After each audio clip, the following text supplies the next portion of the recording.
Hello bachcho, let's read the question first. The question says that a sphere of mass m and radius r placed between two vertical walls having separation d, which is slightly greater than 2r.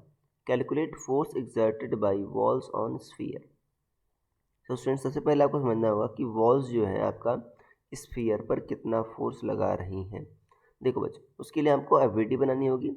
तो आपको पता है की concept क्या होगा इसमें। की concept is free body diagram.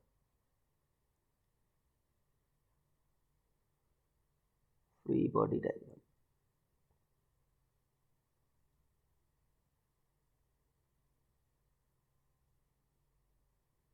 ये है बच्चों। अब देखो फ्री बॉडी डायग्राम में क्या होता है, हम बॉडी को बच्चों पॉइंट मास मानते हैं और उस पर लगने वाले सारे फोर्सेस को बच्चों हम एरो से दिखाते हैं। अब देखो दो वॉल हैं बच्चों, ये वॉल आपकी 1 है और ये वॉल आपकी 2 है। यहाँ पर देखो बच्चों ग्राउंड भी है, ये ग्राउंड सरफेस है। पहली बात, अगर इसका मास m है तो डाउनवर्ड फोर्स क्या बच्चों क्या रहेगा आपका mg रहेगा। डाउनवर्ड फोर्स आपका mg लगा दो।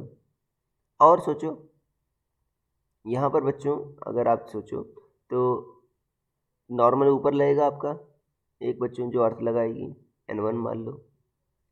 वॉल बच्चों मान लो इधर लगा रही बच्चों नॉर्मल वॉल जो 1 है n2 मान लो, और वॉल 2 बच्चों मान लो इधर आपका लगा रही है n3 लगा रही है।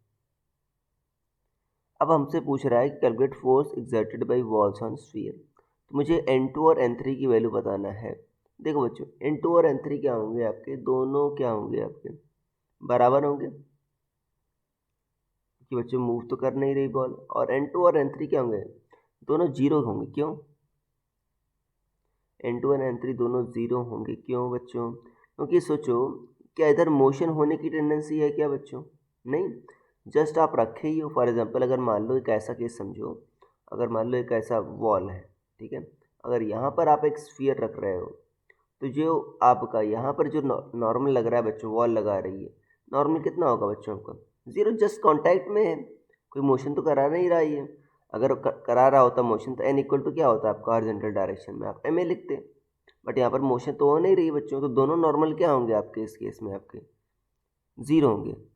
अब देखो सेपरेशन क्या है आपका डी स्लाइटली ग्रेटर देन क्या है आपका 2r है, मतलब जस्ट टच कर रहे हैं वो, ठीक है ना। मतलब जस्ट टच कर रहे हैं, आपका जो नॉर्मल होंगे वो लगभग क्या होंगे बच्चों आपके जीरो देंगे। तो बोथ जो फोर्सेस होंगे वॉल्स के कारण वो बच्चों क्या लगेगा आपका जीरो फोर्स लगेगा। ग्राउंड बच्चों कितना लगेगा, ग्राउंड आपका mg लगाएगा, बट आपका वॉल्स क्या लगाएंगे जीरो लगाएंगे। So I hope you understood it well. Best of luck.